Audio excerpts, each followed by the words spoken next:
Bien, chicos, vamos a orar para poder dar inicio a este momento de reflexión en la palabra de Dios. Les pediré por favor que inclinemos nuestros rostros. Bendito Salvador, gracias por la oportunidad que nos das de estar reunidos aquí en tu casa una vez más.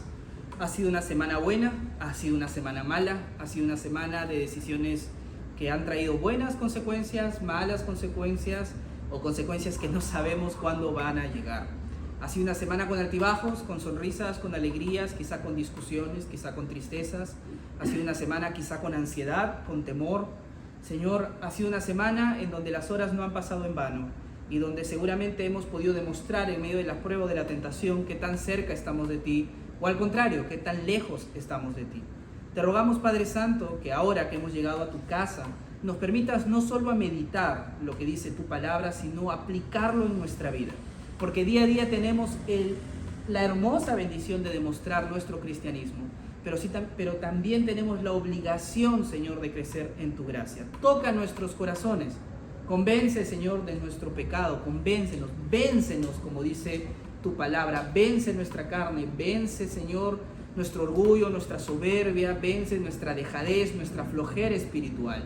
Haznos más como tú, Señor, no para presumir, no para enseñar a otros, sino principalmente, mi Dios, por amor a ti. Te lo rogamos, por los méritos de Jesús, nuestro Salvador. Amén. Amén, chicos. Bien. Bueno, vamos a iniciar una carta. No hay agua ahí.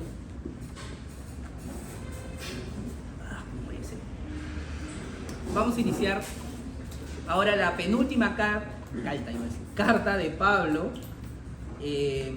no en el sentido cronológico, porque ya vimos que la última carta de Pablo fue la que leímos, o terminamos, mejor dicho, la semana pasada, ¿no? Segunda de Timoteo.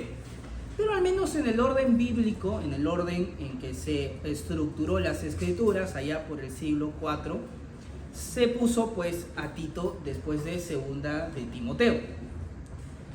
Tito fue escrito allá por el año 62-64 en el marco del cuarto viaje misionero de Pablo. Pablo acá está libre, no es una carta pastoral escrita por un Pablo preso, distinto a como se escribió Segunda de Timoteo, sino que es una carta pues en donde Pablo está libre, ¿ya? Pablo está en medio de su cuarto viaje misionero y está escribiéndole a Tito. Tito va a ser un hombre que es obispo en la isla de Creta. Para los que saben por aquí, quizá para los que les gustó un poquito de literatura universal, o para los que prestaron atención un poquito a su curso de historia universal, Creta es una isla que está frente a Turquía y está al sur de Grecia, una isla muy importante, porque se creía que en esta isla pues había ciertas criaturas mitológicas, que había también ciertas leyendas, también sobre historias de dioses dentro de la mitología griega. Y quizá la criatura mitológica más famosa de la isla de Creta, ¿quién se acuerda? Minotauro. Exacto, doctor, muy bien, alguien que sí estuvo presente en su clase de literatura, ¿no? Muy bien, gracias, ¿no? El Minotauro de Creta, ¿no? Quizá por ahí lo podemos sacar un poquito el contexto de esta isla, una isla relativamente grande, no es una isla chiquitita, es una relativamente grande, y que había ciudades importantes dentro de esta isla de una fuerte influencia griega. Y Pablo envió ahí a Tito. Al parecer, de acuerdo a la tradición, Pablo conoció a Tito en el marco del segundo y su tercer viaje misionero. No se entiende por qué, quizá no fue una persona muy relevante, no se le menciona en el libro de los Hechos. O probablemente era, al no ser una persona muy elocuente, muy relevante dentro de la vida de Pablo, Lucas no lo cuenta dentro de su narrativa. Recordemos que el libro de los Hechos no lo escribe Pablo, lo escribe Lucas, el evangelista, que es un historiador aficionado, él era médico de profesión y de afición trató de estructurar de una manera histórica cómo fue la relación de Jesús y sus discípulos y los hechos que los discípulos hicieron después de la resurrección de nuestro Señor Jesucristo. Entonces, al parecer, Tito no era una persona muy elocuente, no era el mejor amigo de Pablo, o no era una persona, digamos, muy influyente dentro del círculo cercano de Pablo, como para que Lucas lo considere como alguien importante a quien mencionar dentro del libro de los Hechos. Recordemos de que Lucas sí menciona a otros personajes, menciona por ejemplo a Bernabé, que era compañero de Pablo, menciona por ejemplo a Silas, menciona a Juan Marcos, quien luego va a ser el que escriba el Evangelio de Marcos, ¿no? el que conocemos, ¿no? Dentro del círculo cercano de Pablo. Pero no lo menciona a Tito, pero por tradición sabemos que Tito estuvo ahí. En el marco de este segundo y tercer viaje misionero, Pablo envía a Tito a la isla de Creta, no solo para que haga una defensa real a la iglesia que estaban haciendo en la isla, sino para una misión más importante aún. Pablo lo comisiona como obispo de la ciudad de Creta, con el objetivo de que él escoja a otros obispos. Y vamos a encontrar de que Tito tiene la función de pastorear la iglesia de Creta y de designar hombres para que también pastoreen la iglesia de Creta. Porque el poder absoluto corrompe, muchachos. Entonces Tito no iba a ser el único obispo de la iglesia. Se iban a nombrar más pastores, más obispos para que ejerzan también la autoridad dentro de la iglesia. Y Pablo por eso lo primero que le va a decir a Tito es: te voy a dar una lista de requisitos que tú tienes que observar dentro de los hombres de la iglesia para que sean buenos obispos. Esta lista, ¿dónde más se repite? ¿Se acuerdan? En Primera de Timoteo. ¿Sí? Solo que en Primera de Timoteo está un poco más madura. En Tito se nos presenta, digamos, una manera, digamos, el primer bosquejo, ¿no? La primera lista que Pablo va a realizar. Y en Primera de Timoteo ya vamos a encontrar la lista, digamos, un poco más definitiva. Fusionando estas listas, que repiten en un 90% de similitud, vamos a encontrar cuál es el propósito de Dios por los cuales Dios va a levantar hombres dentro de la iglesia para que ejerzan el servicio y sean responsables del servicio dentro de la iglesia. Pero lo que me gusta de Tito, que quizá Pablo no desarrolla mucho en Primera de Timoteo, es que Pablo le escribe a Tito y le da la razón muy específica por la cual es prioridad de Tito, una vez que esté en Creta, ahora que está en Creta mejor dicho, busque rápidamente este tipo de hombres para que lo apoyen en el servicio pastoral de la iglesia. Pablo les va a explicar con detalle el porqué de esta premura. Y eso es lo que vamos a meditar el día de hoy. Vamos a ver que la razón o el espíritu por la cual existe esta lista, no me estoy refiriendo a un espíritu así, un fantasmita espiritual, una persona, ¿no? El espíritu se le dice en el sentido normativo de la razón que hay detrás de esta enorme lista. Es una razón que en realidad atañe a nosotros y que nosotros tenemos que anhelarlo también. Vamos a Tito, y a pesar de que quizá por ahí en el juego alguien dijo, no existe Primera de Tito, así que solo hay un Tito. Tito, capítulo 1.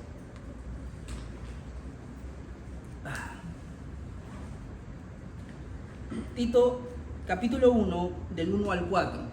Varón, esforzado, valiente, futuro sacerdote de su hogar, defensor de la verdad, columna de la iglesia, y no se halló hombre en Israel. Yo lo leo. ¡Caramba! Un valiente. A ver.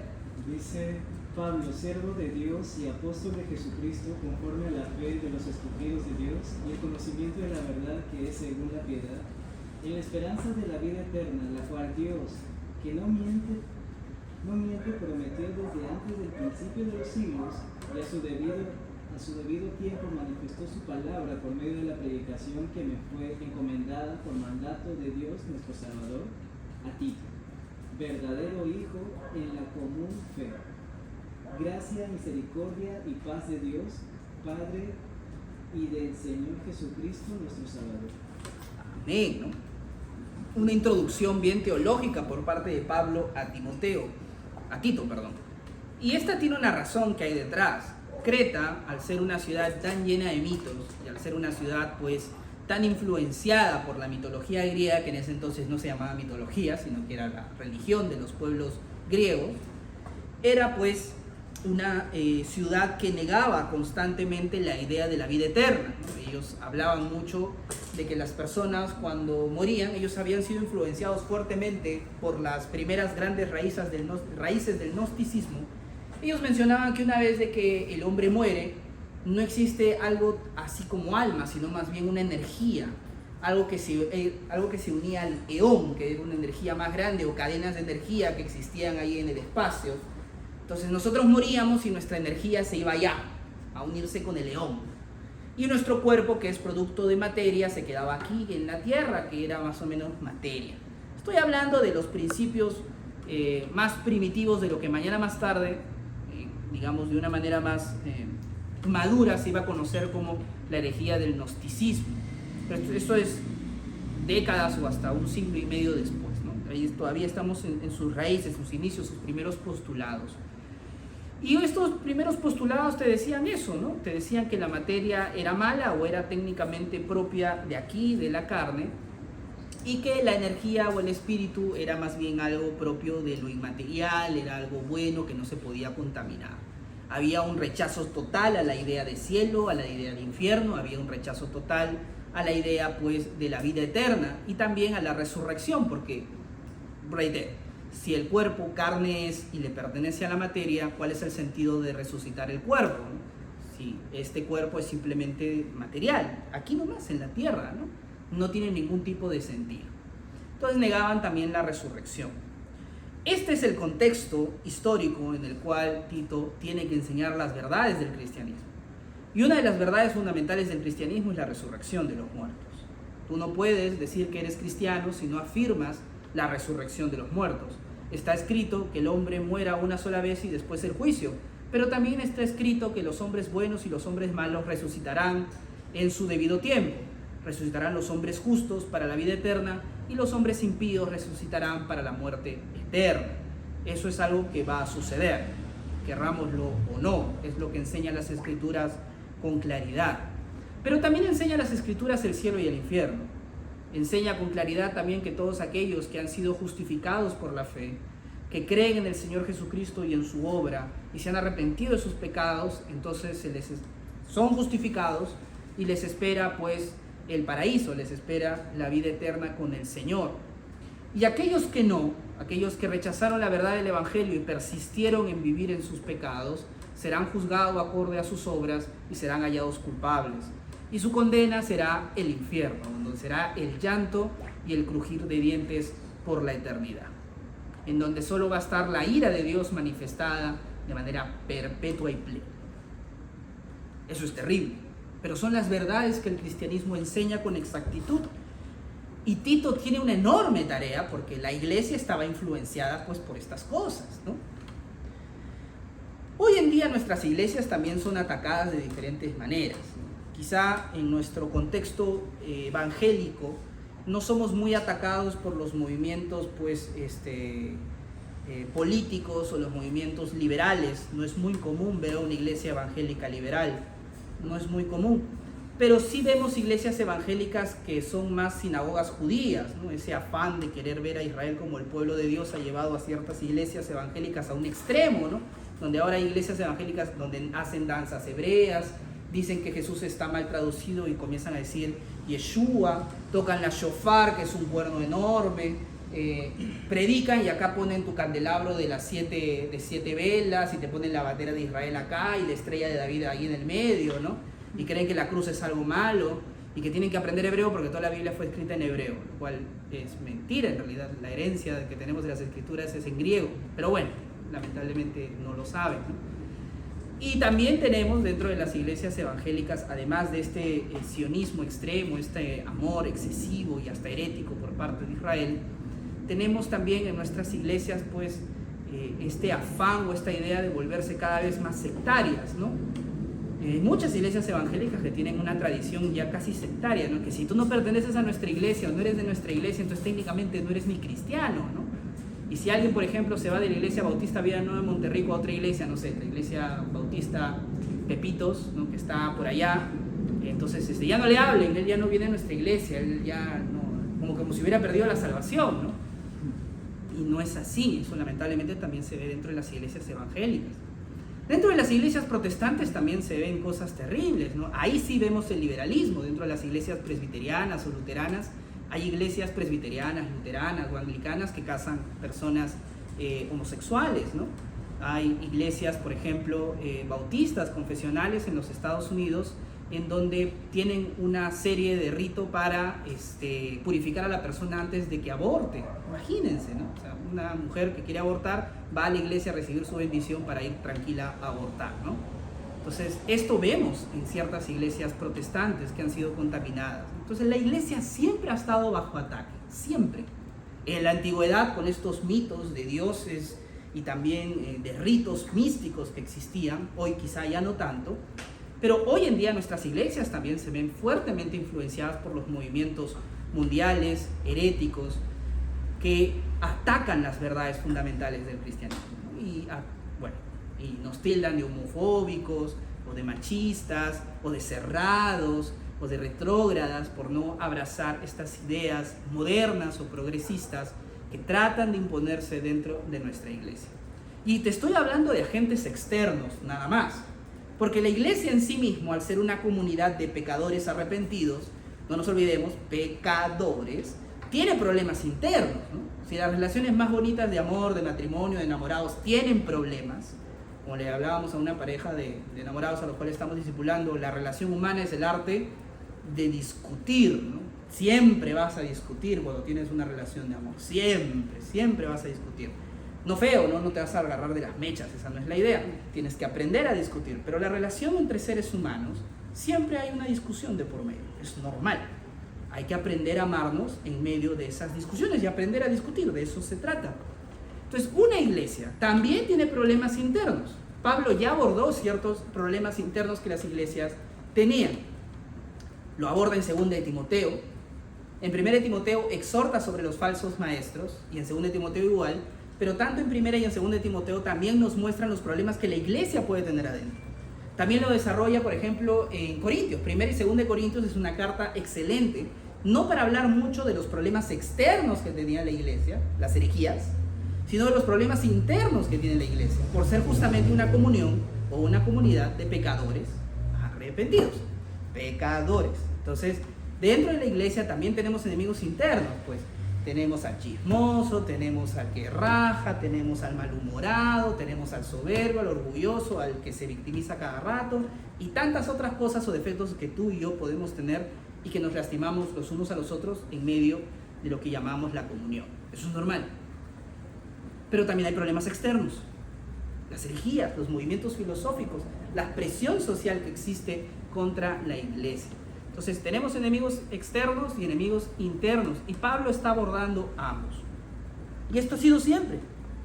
Y Pablo le dice a Timoteo: yo, Pablo, apóstol por nuestro Señor, que no miente, y que soy apóstol por la esperanza de la vida eterna, la cual Dios, que no miente, prometió desde los tiempos eternos, y a su debido tiempo manifestó su palabra por la predicación que me fue confiada conforme al mandamiento de Dios nuestro Salvador. Es decir, tú te has enterado que Dios no miente. Tú te has enterado de la vida eterna por medio de la predicación que me fue encomendada a mí, Pablo, ¿no? Pero tú te has enterado de estas maravillas por medio de la predicación. Y esto es importante porque Pablo ya comenzó a colocar los asuntos importantes, los papeles, como se dice, sobre la mesa. Tito, te voy a hablar sobre la importancia de lo que es predicar. Y predicar correctamente la sana doctrina. Es decir, que se enseñe de manera correcta la sana doctrina. A ti te digo, Tito, verdadero hijo en la común fe, gracia y paz de parte de Dios el Padre y de Cristo Jesús, nuestro Salvador. Y esto, ¿por qué digo que Pablo pone los papeles sobre la mesa? Porque inmediatamente dice, porque por esto o por esta causa, o sea, ya que yo he sido apóstol, comisionado para la predicación, por esta causa te dejé en Creta, para que pusieras en orden lo que queda y designaras ancianos en cada ciudad como te mandé. Lo designarás si el anciano es irreprensible, marido de una sola mujer, que tenga hijos creyentes, no acusados de disolución ni de rebeldía, porque el obispo debe ser irreprensible como administrador de Dios, no obstinado, no iracundo, no dado a la bebida, no pendenciero, no amante de ganancias deshonestas. Antes bien, debe ser hospitalario, amante de lo bueno. ¿Dónde estamos?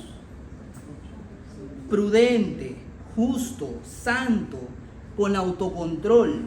Debe retener la palabra fiel que es conforme a la enseñanza, para que sea capaz también de exhortar con sana doctrina y refutar a los que contradicen. Yo sé que es común que a veces en nuestras iglesias, tanto evangélicas como protestantes, se haga una distinción, ¿no?, entre obispo y anciano, ¿no? Él es el obispo o el pastor, y los ancianos de la iglesia, que son como sus asesores o personas importantes designados por la iglesia para que lo apoyen, ¿no? Esto es más una invención moderna. Bíblicamente, anciano y obispo son lo mismo, se utiliza la misma palabra. Tanto es así que en el mismo texto de Tito, si se dan cuenta, los intercala. Comienza a hablarte de los ancianos y te dice, y los obispos, ¿no?, como si fueran exactamente iguales. Y es que lo son. Los ancianos y obispos es la misma manera para poder referirse a la misma persona. También lo utiliza, por ejemplo, en el libro de Hebreos a pastor. Ahí aparece la famosa palabra pastor, que es la que comúnmente se utiliza hoy en la modernidad, ¿no? Pero pastor es la misma palabra para anciano y es la misma palabra para obispo, ¿sí? Estamos hablando de la misma persona. Independientemente que dentro de la estructura de la iglesia le podamos dar ciertas diferencias, ¿no? El pastor es la persona encargada, los ancianos, digamos, como sus asesores, y los diáconos así como que personas que tienen otro tipo de funciones. Va a depender a qué iglesia asistamos, en donde por ahí los nombres pueden variar. Lo importante es que sepamos que bíblicamente, al menos en el contexto, Pablo está hablando de la misma persona. Y Pablo comienza a decirle a Tito, yo te he enviado a la iglesia de Creta, en medio de las ciudades de Creta, para que designes a las personas encargadas del ministerio de la predicación, que es lo que él inicia, ¿no?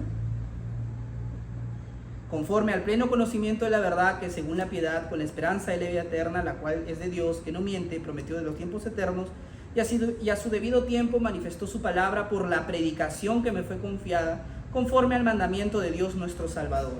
Por esta causa te dejé en Creta, para que pusieras en orden lo que queda y designaras ancianos en cada ciudad como te mandé. Yo soy un comisionado para predicar en la iglesia, y tú, Tito, vas a escoger hombres para que hagan lo que yo estoy haciendo. Yo predico, tú, Tito, tienes que predicar, y vas a buscar hombres que tengan la capacidad para poder predicar. Vamos a averiguar por qué para Pablo es tan importante que dentro de la iglesia se levanten estos hombres, se levanten estas personas. Y vamos a ver los requisitos, que ya los estudiamos un poquito en Primera de Timoteo, pero vamos a volver a hacer un repaso porque son requisitos similares. Vamos a volver a recordar cómo tienen que ser estos hombres. Vas a designar al anciano siempre y cuando éste sea irreprensible. ¿Ya? Ahora, yo sé que ahí van a ver una coma, pero usualmente vamos a decirlo así, porque así es como se debe leer: irreprensible, dos puntos. Es decir, vamos a descubrir a qué llamamos un anciano irreprensible. Un anciano al que tú no puedes decirle, oye, pero este tiene cola aquí, ¿no? O sea, como que viene con colita, como que trata de disimular lo que no es, como que tienes ahí sus anticuchos, y que debemos utilizar quizá una jerga un tanto política, ¿no? Cuando por ahí se lanza un alcalde o se lanza el presidente y dice, yo soy un hombre honesto, yo soy un hombre que quiere el bien del país, ¿no? Y la gente, los periodistas, pero sus anticuchos, ¿no? Y le sacan sus antecedentes penales, el pata era corrupto, estafó aquí, tiene denuncias por maltrato, es una joyita. ¿Qué significa ser irreprensible? Justamente eso, que no tenga ese tipo de antecedentes como para que tú digas, pero ese es un esto y tal por cual. Alguien puede decirme, Néstor, pero, o sea, a ver, como bien decía San Agustín, no hay santo sin pasado, ni pecador sin futuro. Entonces, claro, yo me arrepentí, vine a Cristo y soy un hombre cada vez mejor, estoy creciendo en santidad. Y obviamente si alguien revisa por ahí mi historial de Twitter se va a encontrar con cosas un tanto extrañas, ¿no? O si alguien por ahí me reconoce en la calle, pero ¿cómo puede estar predicando de Dios? Y con yo me he amanecido chupando allá, ¿no? Entonces, yo también tengo mis antecedentes, Néstor. Entonces, ya no puedo ser obispo, no puedo servir en la iglesia, ya fue, soy pecador. Y la respuesta es no se refiere a eso. Se refiere justamente a que no seas hipócrita, doble vara, ¿no? Que digas acá, soy un hombre de Dios y amo a todos, ¿no? Y la semana pasada te digan, oye, pero tú hiciste eso y no lo confesaste, no te arrepentiste o no estás trabajando para cambiar. A eso se refiere. Entonces, irreprensible, marido de una sola mujer, o sea, que le sea fiel a su esposa, ¿ya? Que tenga hijos creyentes. ¿A qué se refiere con que tenga hijos creyentes? ¿Esto significa que solo tenga hijos que van a la iglesia y que ya fueron bautizados? No. No acusados de disolución ni de rebeldía. Ahí puedes ver que verdaderamente un padre está trabajando bien en su casa. Cuando sus hijos han aprendido lo que es la honra, el respeto.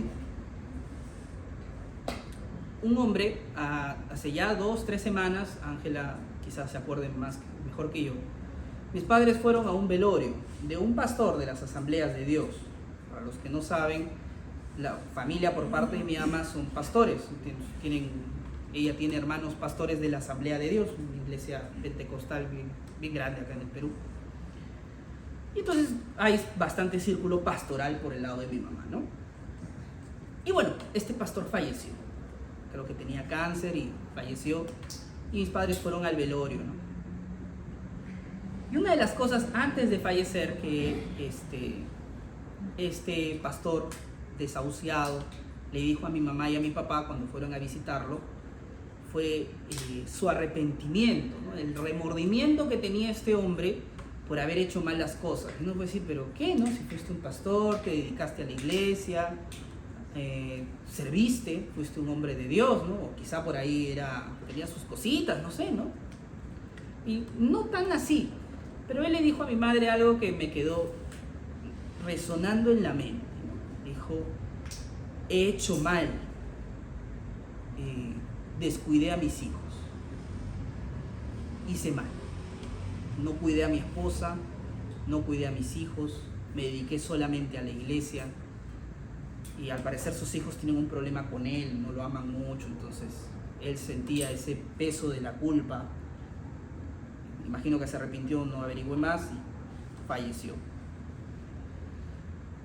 A veces, y esto yo lo vivo en carne propia, no porque yo fuera pastor ni tengo hijos, no lo tengo, y no soy quien para juzgar a un hombre con tantas responsabilidades como un pastor, no puedo juzgarlo, pero muchas veces es difícil encontrar un equilibrio en nuestras vidas cuando ponemos las manos en el arado de la iglesia. Es difícil. No es fácil ser líder de jóvenes, chicos. No es fácil ser diácono. No es fácil ser pastor. No es fácil ser líder de cualquier ministerio de nuestra iglesia, tenga muchos o tenga pocas personas a tu cargo. Hay responsabilidades que hacer.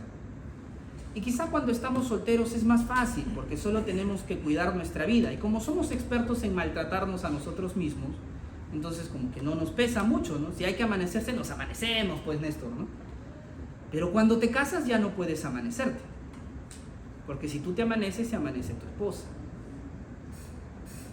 O a veces pasa, ¿no? Que con Angelita hablamos y yo quisiera tener, pues, yo a veces veo, ¿no? Que falta aquí, falta esto, falta aquello, ¿no? Y yo le digo, amor, hay que hacer esto, hay que hacer ello, vamos a inventar esto, tales reuniones y esto que el otro y bla, bla, bla. Y yo quiero. Pero claro, mi esposa a veces tiene que aterrizarme. ¿Y a qué hora vas a trabajar? ¿Y a qué hora vas a descansar? ¿Y a qué hora vamos a ver a mis padres? ¿Y a qué hora vas a ver a los tuyos? ¿Y a qué hora me vas a ver a mí? Siendo mi ministerio principal, mi matrimonio, mi esposa. No es fácil. A veces quisiéramos tener 24 horas 7 para el ministerio o 24 horas 7 para nuestro trabajo, porque, Néstor, ya tengo 28 años y mi cuenta tengo 100 soles ahorrados. Es imposible, Néstor, necesito tener... Yo vi un TikTok donde decía que si no tengo 25.000 antes de los 30, mejor me suicido. Entonces, no me quiero morir, Néstor, me queda 2 años, hay que meterle puche. A veces pensamos eso, ¿no? O a veces, Néstor, yo estoy con la enamorada, ¿no? Y ya nos queremos casar, no le he dicho nada. Fui a averiguar y me di cuenta que un anillo de oro está a 2.000 soles en el centro. Dios mío, Néstor, yo tengo 600 soles. ¿Qué hago? Chisito, ¿no? Alambre, pues, ¿no? Ya con cobre, ¿no? Es valioso. Le va a pasar electricidad cuando agarre ahí con él. ¿Qué hago, Néstor, no? Entonces, toca trabajar, pues, ¿no? Entonces ya no puedo venir a la reunión, no puedo servir. Mañana, por ejemplo, tenemos, terminando el culto, yo quería hacer algo Néstor, hay sesión. Toca quedarse, pues, doctor. Hay sesión, muchachos, para todos los miembros de la iglesia, bautizados o miembros de nuestra iglesia. Sesión, terminando el culto, para designar a nuestros diáconos, a las personas que nos van a ayudar, van a servir y también aconsejar a nuestro pastor. Quedémonos. No es fácil hallar un equilibrio para estas cosas. Entonces, ahora imagina el cargo que tiene, la responsabilidad que tiene este hombre. No solo tiene que ser un hombre que confiese sus pecados, que se arrepienta, sino que también tiene que ser un hombre que cuide correctamente a sus hijos.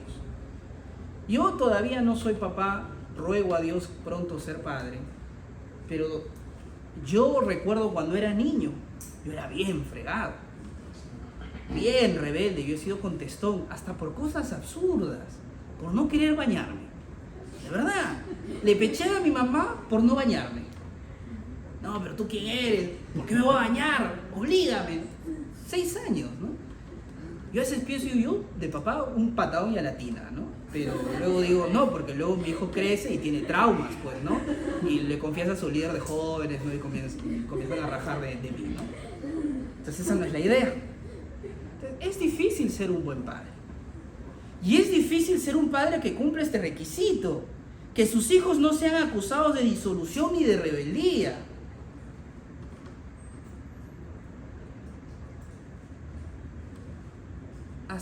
Yo tengo mis primos que son hijos de pastores y hasta tienen comunidad de Facebook, página de Facebook y de Instagram, ¿no? De hijos de pastores. Y existe un chismecito un tanto bravo dentro de las iglesias evangélicas sobre los hijos de pastores. Y a veces es cierto. A veces un buen pastor no necesariamente tiene buenos hijos. Al contrario, sus hijos a veces son lo peor de la congregación. No lo culpo. Honestamente no puedo culparlos. Es difícil ser un hombre de Dios. Es difícil poner en orden tu casa. Porque el hijo te va a contestar. La esposa te va a contestar. Tú te vas a contestar a ti mismo mirándote al espejo. ¿Y por qué les digo todo esto? Porque nosotros todavía somos los hijos. Y no nos damos cuenta muchas veces que nuestro accionar habla también de nuestros padres. Ahora, no estoy diciendo que nos convirtáramos en mártires y volvamos de la noche a la mañana a ser hijos perfectos y amados para que la gente hable falsamente de nuestros papás. No. Nuestros padres cometen errores, muchachos. Es más, la mayoría de nuestros traumas son causados justamente por nuestros padres, que son las personas que deberían ser más cercanos a nosotros y que más nos deberían amar, son los que más nos lastiman. Pero sí considero que es importante ver lo difícil que es ser papá. Es difícil. Y nosotros deberíamos apreciar más el esfuerzo, sea mucho o poco, que realizan nuestros padres para inculcarnos en la fe. ¿Cuántos de los que están acá han nacido en un hogar cristiano? Independientemente si bautista, cristiano, de diferente denominación. A ver, levante la mano. Los que nacieron y ya había una Biblia en el cuarto. Ladra cuando huele el pecado, doctora, no se preocupe. La mayoría hemos nacido. Y miren acá, ¿cuántos de nosotros, un hogar cristiano, teníamos 5 o 6 años? O sea, aprendimos a leer y ya nuestros papás eran cristianos. ¿Cuántos? A ver, levantemos la mano. 5 o 6 años y nuestros papás ya eran cristianos. O sea, nuestra infancia fue en un hogar ya cristiano. ¿Ah? Al menos uno, ¿Ya ven? Uno al menos. La mayoría, muchachos. Hemos tenido la bendición de poder escuchar el Evangelio a través de nuestros padres. Y ¿saben qué? En el Antiguo Testamento y también en el Nuevo Testamento se hace mucho énfasis a que una de las grandes maneras en que la iglesia crece justamente es eso, en inculcar a nuestros hijos la palabra de Dios. Puede ser que nuestros padres no hayan sido los mejores hombres, te la cumplo. Puede ser que tu papá o tu mamá te hayan lastimado y hayan generado dudas, heridas, pero profundísimas en tu corazón y en tu carácter. Totalmente de acuerdo. Pero te heredaron una cosa preciosa, que es la fe. Te presentaron el Evangelio del Señor, con sus defectos,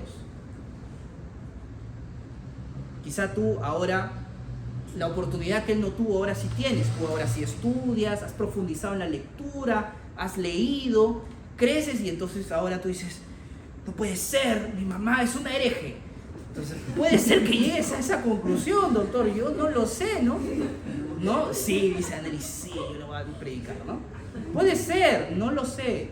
Tuviste la oportunidad que tus padres no tuvieron, pero tus padres te presentaron la fe. Y eso va a hacer que tus hijos, por la gracia de Dios, crezcan en una familia en donde quizá tú no tuviste. Y ese es un hermoso regalo. De los hombres que te lastimaron, de los hombres que te fallaron. Pero es un hermoso regalo que no va a cambiar. Obviamente fue voluntad de Dios, pero fue este hermoso regalo de Dios que tus padres, con sus defectos y sus errores y las heridas que generaron en tu corazón, te presenten la verdad de Dios. Y ahora tú, por esa verdad que tus padres te contaron cuando eras niño o infante, eres salvo. Y has conocido la verdad de Dios y te has arrepentido de tus pecados.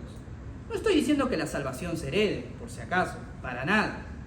Pero sí está claro que Dios está muy interesado que la palabra de Dios se enseñe desde la chiquititud, ¿no? Desde la infancia. Y eso es un medio por el cual Dios permite que nosotros hayamos escuchado la palabra de Dios. Lo logró nuestros padres, lo lograron, con sus defectos. Entonces, producto de ese amor, lo mejor que podemos hacer es perdonar a nuestros padres y hacer el esfuerzo de cambiar nuestro ser. Porque puede ser que nuestro padre no sea el monstruo que nosotros creemos que es. O que nuestra madre no sea el monstruo que nosotros hemos etiquetado por los errores que cometieron. Y que al contrario, al amarlos nos vamos a dar cuenta que son hombres pues con sus defectos, pero que nos dieron este hermoso regalo de conocer a Dios. Y es en ese sentido en donde podremos honrar más a nuestros padres y donde quizá más hombres o mujeres tengan la oportunidad como ustedes de poder seguir creciendo en la verdad de Dios. El obispo debe ser irreprensible como administrador de Dios, no obstinado, no iracundo, no borracho, no pendenciero, o sea, que se para peleando, no amante de las ganancias deshonestas, no un ladrón, no un choro, ni un estafador. Antes bien, aquel que quiera servir en las cosas del Señor, un pastor, un obispo, un anciano, debe ser hospitalario. ¿Eres hospitalario, mi hermano? Amante de lo bueno, buscar las cosas buenas, que son las cosas del Señor. Debe ser un hombre prudente, un hombre justo, un hombre santo, alguien que se arrepienta de sus pecados, que confiese sus pecados, que tenga autocontrol.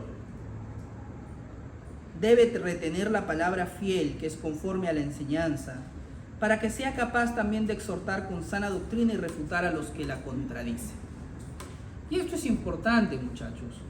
Conocer la palabra del Señor no es para volvernos eruditos y entre todos escribir diversos libros para la iglesia. Si se puede, amén. Pero principalmente tú tienes que manejar la palabra de Dios para que puedas exhortar con sana doctrina y refutar a los que contradicen la sana doctrina. Para que puedas enseñar. Ahora, ¿por qué estos hombres tienen que reunir estos requisitos? Que no son requisitos fáciles de cumplir, ¿ah?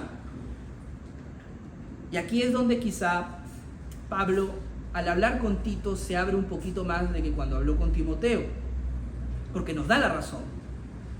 Porque hay muchos rebeldes, habladores, vanos y engañadores, especialmente los de la circuncisión, a quienes es preciso tapar la boca, porque están trastornando familias enteras. ¡Qué fuerte! Enseñando por ganancia deshonestas cosas que no deben. Uno de ellos incluso, su propio profeta dijo, los cretenses son siempre mentirosos, malas bestias. ¿Cómo alguien puede ser una mala bestia? Ese es un doble insulto. O sea, eres una bestia y encima eres mala, ¿no? Mala bestia. Glotones y ociosos, Este testimonio, lamentablemente, es verdadero. Por eso, repréndelos severamente para que sean sanos en la fe y no presten atención a mitos judaicos y a mandamientos de hombres que se apartan de la verdad.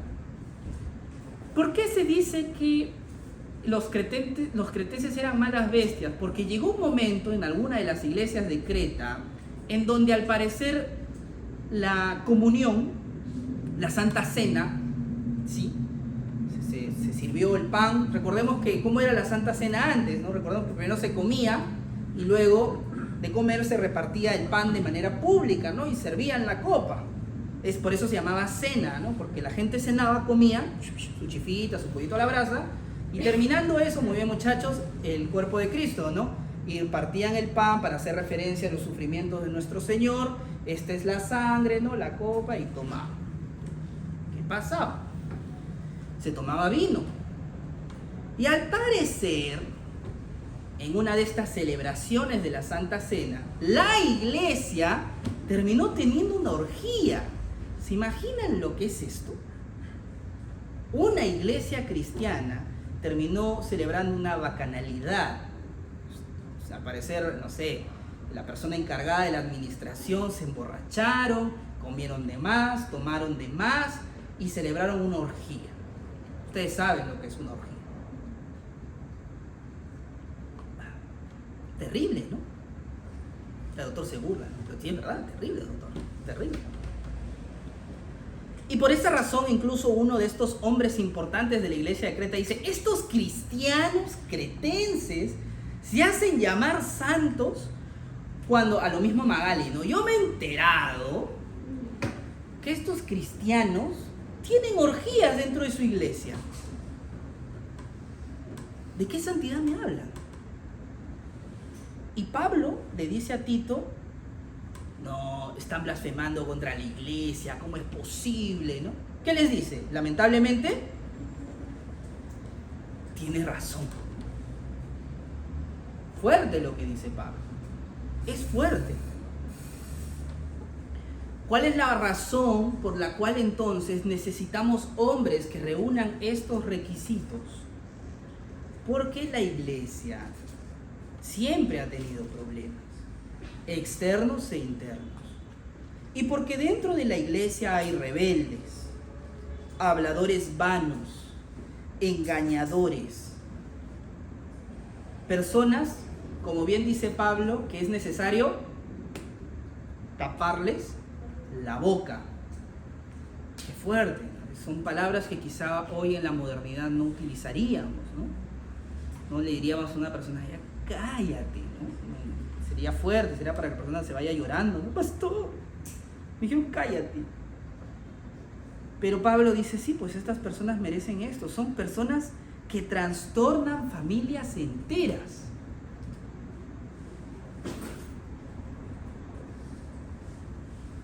Este testimonio es verdadero. Por eso tienes que reprenderlo. O sea, tremenda chamba la que le deja Pablo a Tito. Por eso la iglesia necesita hombres así. Todas las cosas son puras para los puros, pero para los corrompidos e incrédulos nada es puro, sino que tanto su mente como su conciencia están corrompidas. Profesan conocer a Dios, pero con sus hechos lo niegan, siendo abominables y desobedientes e inútiles para cultivar obra buena. ¿Por qué hace esta reflexión de que todas las cosas son puras para los puros, pero para los corrompidos e incrédulos nada es puro? Porque justamente había pasado este escándalo en donde las personas se habían embriagado y habían terminado teniendo esta bacanalidad, ¿no? Este hecho degradante dentro de la iglesia. Y algunas personas insinuaban de que el problema era el vino, de que el problema era la comida, que el problema era el pan, ¿no? No, es que como se emborrachó, entonces ya, prohíban el vino, ya, prohíban la cena, ¿no? Y Pablo dice, o sea, tú puedes prohibir lo que la gente tome, puedes prohibir lo que la gente coma, tú puedes decir, ya, nadie tome alcohol en la iglesia, nadie. Pero el que es impuro, ¿qué va a hacer? Obras impías. Esté alcohólico o no esté alcohólico. Entonces todo lo que es puro para los puros, pero para los corrompidos e incrédulos nada es puro. Ahora Pablo acá está haciendo un ejemplo, o sea, bien preciso para definir las cosas. O sea, el problema no es lo que comes y el problema no es lo que tomas. El problema, chicos, no es lo que a veces la iglesia demanda. Por ejemplo, la iglesia demanda que nosotros, imagínate, ¿no? Los miércoles tenemos reunión de estudio, durante la semana tienes tu grupo de vida, los lunes tenemos biblioteca abierta, los domingos tenemos la reunión del culto, el sábado tenemos la reunión de los jóvenes. Y alguien te puede decir, no, pero quieren que estés en la iglesia todo el tiempo, no, te quitan la vida, no puede ser que esto... El problema no es la iglesia. Ese no es el problema no es que haya muchas actividades, entre comillas, ese no es el problema. El problema es que para los puros las cosas son puras y para los impuros, no importa qué tanto hagas, no lo van a hacer. Ese es el problema. Y eso va con la comida, va con la bebida, va con lo que escuchas, va con cómo te vistes, va con todo. Si tú tienes un corazón corrupto, no importa si tienes una falda que te llegue hasta el tobillo, vas a pecar. Y no importa si tú vienes en corbata a la iglesia y tu camisa y tu terno bien arreglado y todo. Si tú tienes un corazón impuro, vas a pecar. Lo que verdaderamente importa, muchachos, es un corazón puro. Eso es lo que importa. Claro, un corazón puro va a demandar que hagas ciertas obras, como bien dice Santiago, eso es obvio. Pero lo primero es trabajar en tener un corazón puro. Volvemos ahora a lo central. ¿Por qué es importante que se levanten hombres con estos requisitos? Porque justamente dentro de la iglesia existen hombres y mujeres que van a ser un reto y que necesitas estos hombres para que justamente cambien a estas personas. Si tú eres una persona, imagínate, que quiere servir, yo Néstor, quiero servir, quiero poner mis manos en el arado, quiero ser una persona pues que se entrega a las cosas del Señor, amén, hermano, pero no has trabajado en tu madurez, en el amor al Señor, en el amor al prójimo, no vas a asumir con correcta responsabilidad el servicio que tú tienes. Vas a llegar tarde, cuando tengas el mínimo problema con alguien, no, ya no sirvo, yo ya no quiero servir, no, chao. ¿Pero por qué, hermano? No, porque me peleé con él. O porque las cosas no se hacen como tú quieres, entonces como no has madurado, vas a activar tu modo niño o tu modo niña y vas a decir, no, si no quieren hacerlo, entonces yo no hago nada, no, ya, nunca me escuchan, nadie hace lo que yo quiero, ¿no? Vas a activar ese modo. Porque justamente, para poder servir, hay que trabajar el corazón primero. Para asumir responsabilidades igual. Imagínate pues, y pasa porque los hay, ¿no? Imagínate, y eso es lo que Pablo está diciendo, ¿no? Imagínate un hombre que tiene sus hijos, que tiene su esposa, y el hombre maltrata a la esposa, maltrata a los hijos, pierde el control rápidamente, el bebé llora y ya se enoja, ¿cómo es posible? Ese hombre no puede administrar la iglesia. ¿Por qué? Porque en la iglesia también vas a tener bebés que lloran, en la iglesia espiritualmente hablando, pues, ¿no? Van a venir personas que actúan como bebés espirituales y te van a llorar, se van a quejar. Si no tienes la madurez para controlar tu casa, no vas a tener la madurez para controlar las cosas que pasan en la iglesia. Si no tienes autocontrol sobre tus emociones, si no tienes autocontrol sobre tus deseos, ¿cómo puedes enseñarle a otros que tengan autocontrol? No puedes. Van a ser ciegos guiando a ciegos y eso va a llevar a la calamidad. Y la iglesia tiene problemas. Ahora, lo interesante de esto no es que Pablo le dice todo está perdido, Tito, salte de ahí. No hay hombres dignos dentro de la iglesia, entonces si no soy yo, no es nadie, ¿no? Entonces ya salte de ahí. O yo voy a ir y voy a solucionar todo, ¿no? Pablo le deja ver a Tito de que dentro de la iglesia hay buenos hombres. Hombres que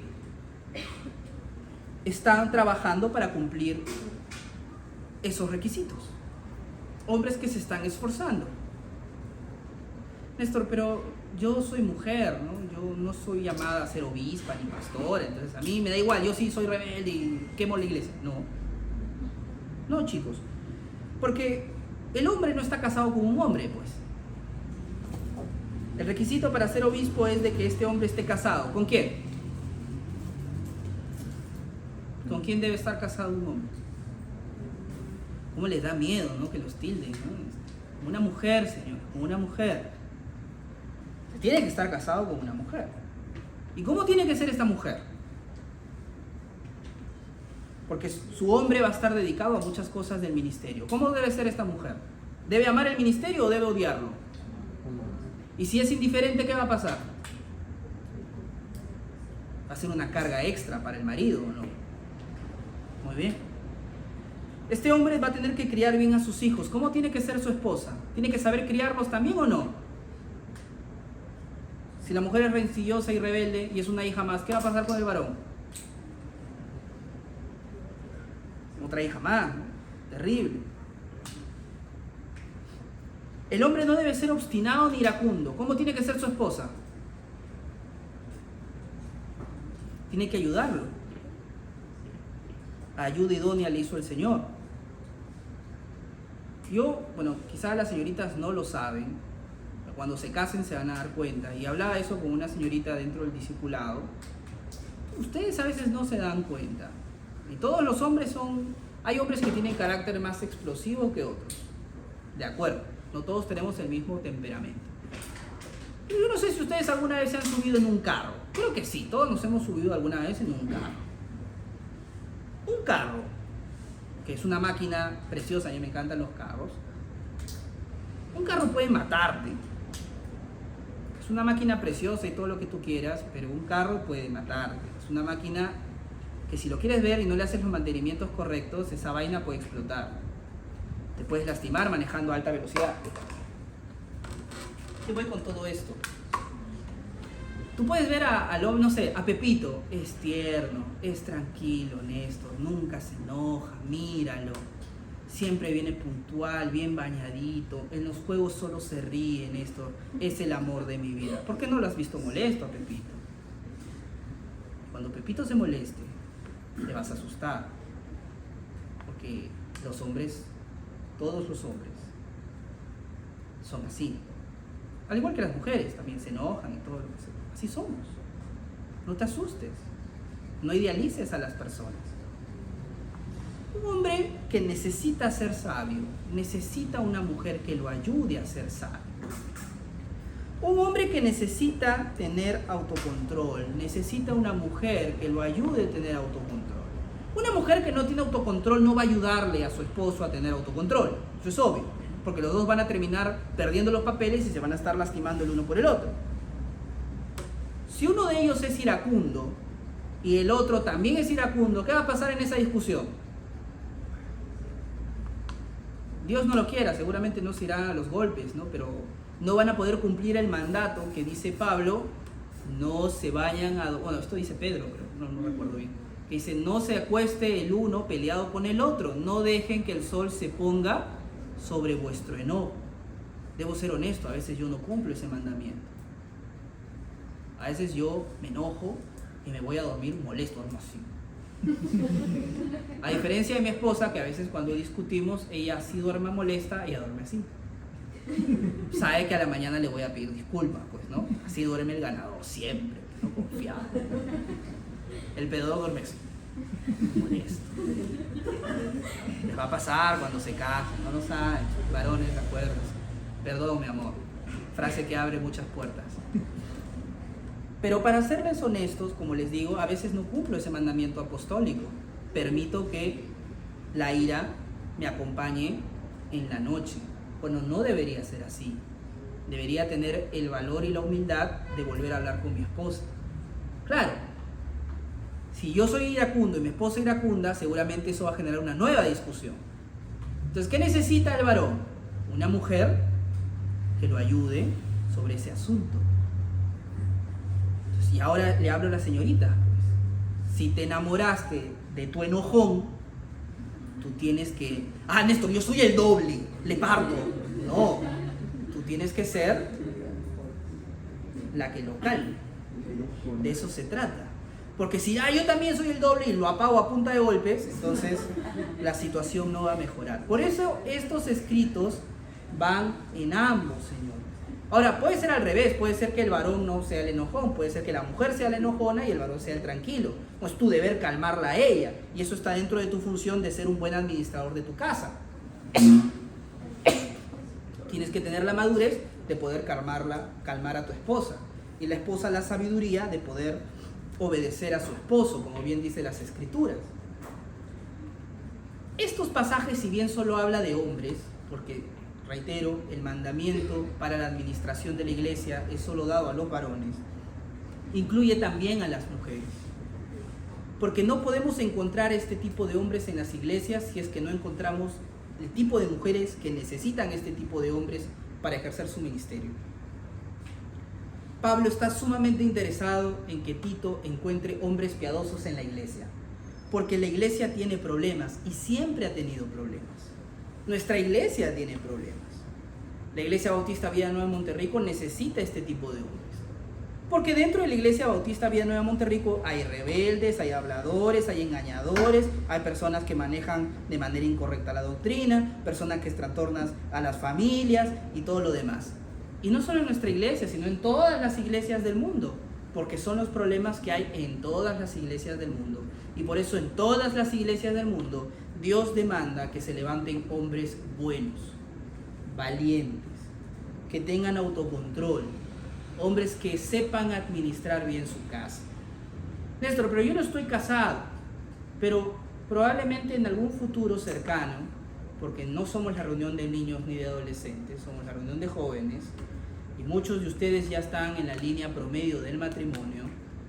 Algunos de ustedes dentro de algunos añitos, Dios te escuche, Néstor, tranquilo, te vas a casar.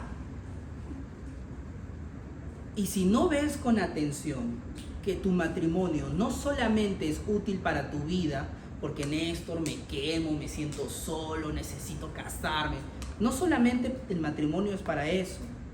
Dios quiere buenos matrimonios cristianos porque la iglesia necesita buenos matrimonios cristianos. Si nosotros queremos que nuestra iglesia crezca, mejore, sea sana y refleje correctamente el amor de Cristo, necesita matrimonios saludables. Necesita hombres y mujeres dispuestos a cumplir estos requisitos para servir correctamente en la iglesia. Y si tú no eres un varón ni una mujer que desde tu juventud está interesado en forjar estas virtudes, créeme que va a llegar la edad del matrimonio y probablemente te cases, pero no estarás en esta lista, sino que estarás en la lista de los hombres que son llamados malas bestias. Y eso es terrible. Porque en nuestra iglesia y en otras iglesias existen malos matrimonios y malos hombres y malas mujeres que hacen mal a la iglesia. Porque es la vida de la iglesia, toda la vida.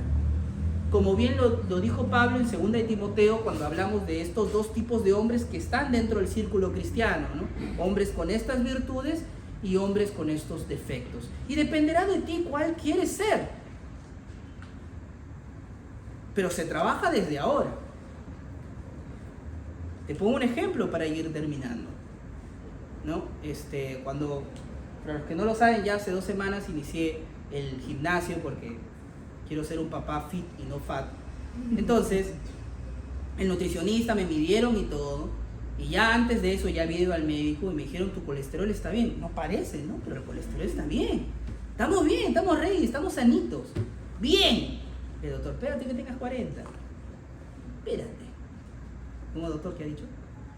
Si sigues así, cuando tengas 40, cuando tengas 50, ahí vas a notar. Ahorita no lo sientes, la máquina está nueva.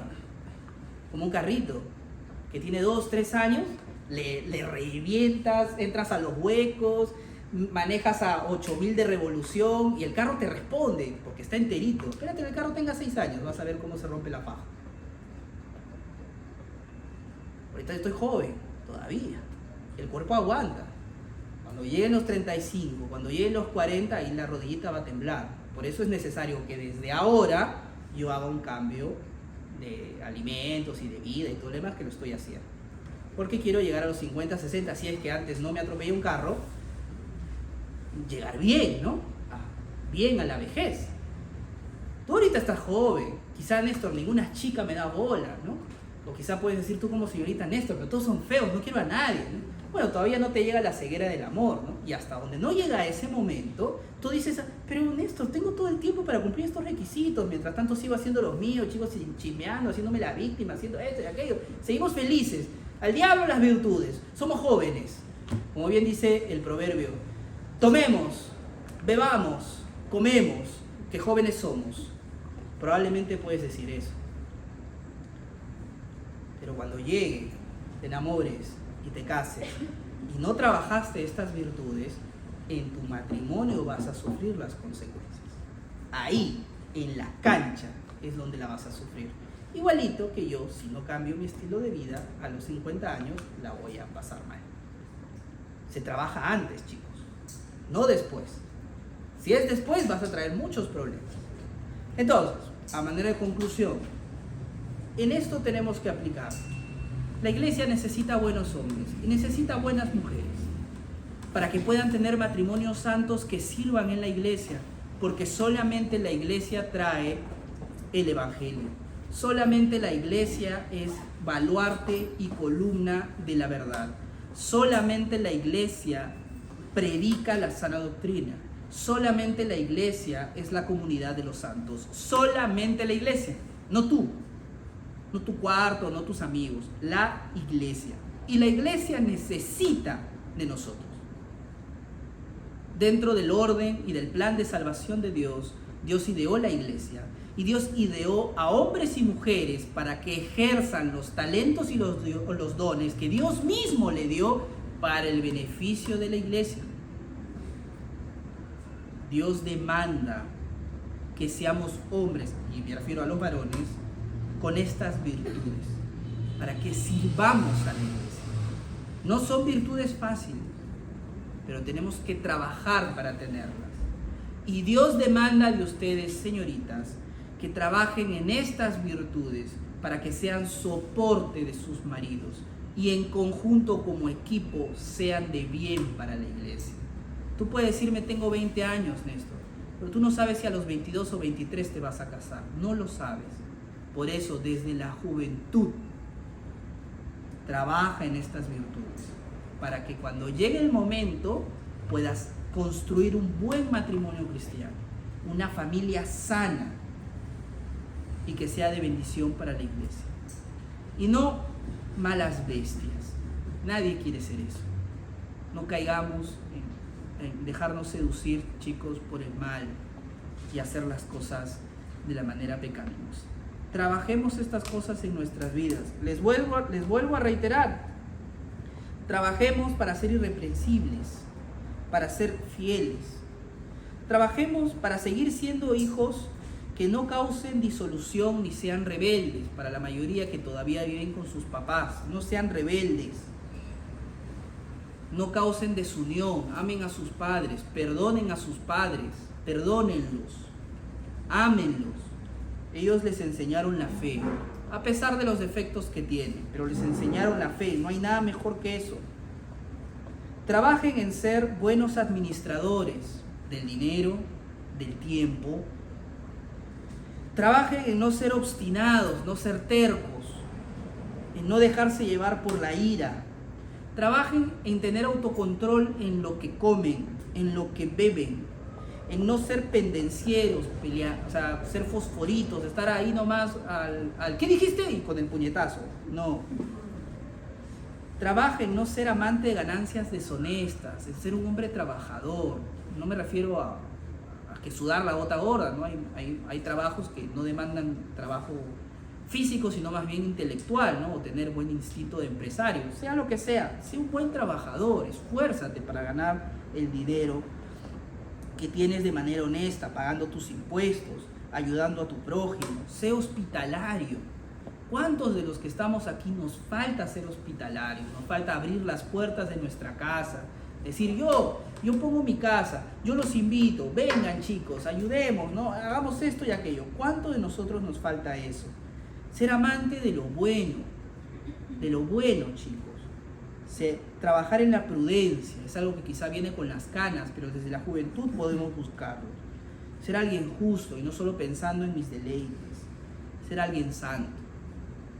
Es tan difícil, pero que tenemos que trabajar. Para ahí están los medios de gracia, la oración, la comunión y la palabra de Dios. Dueños de nosotros mismos. Tener autocontrol y ser estudiosos de la palabra de Dios.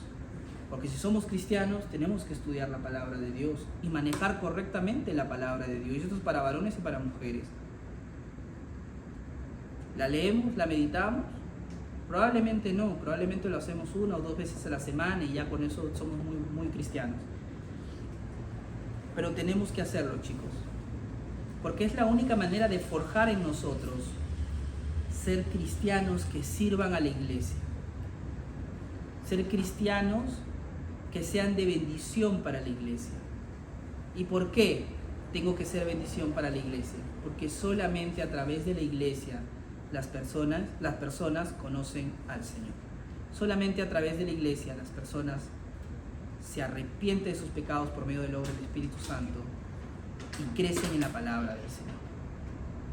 Esa es la importancia de la iglesia. Y la iglesia necesita de nosotros.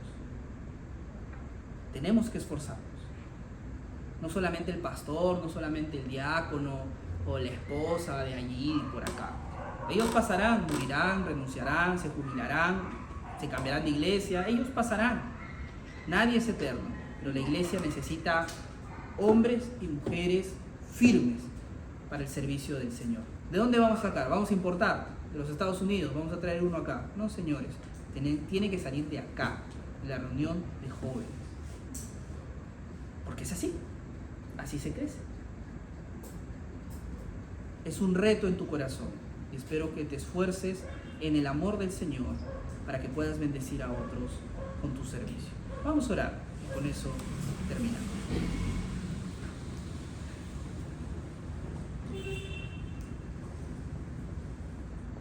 Bendito Padre Celestial, santificado sea tu nombre. Mi buen Dios, te damos las gracias por tu misericordia, por tu amor.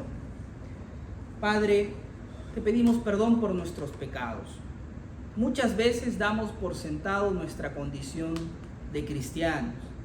Creemos que por hacer una oración o por leer una vez la Biblia durante la semana, o quizá no tener tantos vicios como tienen nuestros amigos de la universidad o del trabajo, quizá porque no fumamos o no nos embriagamos o no hablamos malas palabras, ya con eso somos buenas personas que te conocen y somos cristianos.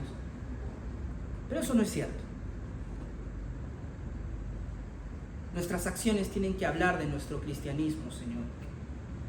Nuestras acciones tienen que hablar de que somos hombres dispuestos a tener autocontrol, que perdonen a sus padres, que los amen y que por honra a ellos no actúen de manera rebelde, rencillosa, que cause división o mal nombre a ellos. Ayúdanos, Padre, a ser hombres y mujeres de perdón, de reconciliación, de autocontrol. Hombres y mujeres que amen estudiar tu palabra, profundizar en tu conocimiento bíblico. Hombres y mujeres, Señor, que amen estar en tu iglesia, en la comunión de los santos. Que aprendamos, Señor, a vivir en medio de la dificultad que significa la comunión. Que aprendamos a perdonar al prójimo. Que aprendamos, Señor, a amar a las personas a pesar de las diferencias que tengamos con Él. Ayúdanos, mi Dios, a amar correctamente. Ayúdanos, Señor, a ser buenos administradores de nuestro tiempo, de nuestro dinero, para no poner excusa, mi Dios, y no servirte. Ayúdanos, Padre, a ser cada día como Cristo. Perdona nuestros pecados, nuestras ofensas, mi buen Dios. Queremos trabajar en nuestras vidas, ser hombres y mujeres candidatos para el obispado. Para los varones, Señor, candidatos firmes a tu servicio. Para las mujeres, Señor, ayudas idóneas para esos hombres. Te lo pido de corazón. Trae sabiduría a nuestras jóvenes. Trae sabiduría a nuestros jóvenes, Señor. Amor por ti, pasión por ti, conocimiento de ti. Que Que abandonemos, mi Dios, ya la etapa de carnalidad, la etapa de deseos, Señor, simplemente pecaminosos. Y veamos el calendario. Los años pasan y no es suficiente la madurez de la edad. Necesitamos la sabiduría tuya, Señor. Ayúdanos, Padre Santo. Lo rogamos por los méritos de Jesús, nuestro Salvador. Amén. Amén, chicos. Bien. Mientras Angelita pasa las ofrendas, recordemos que las ofrendas del Ministerio de Jóvenes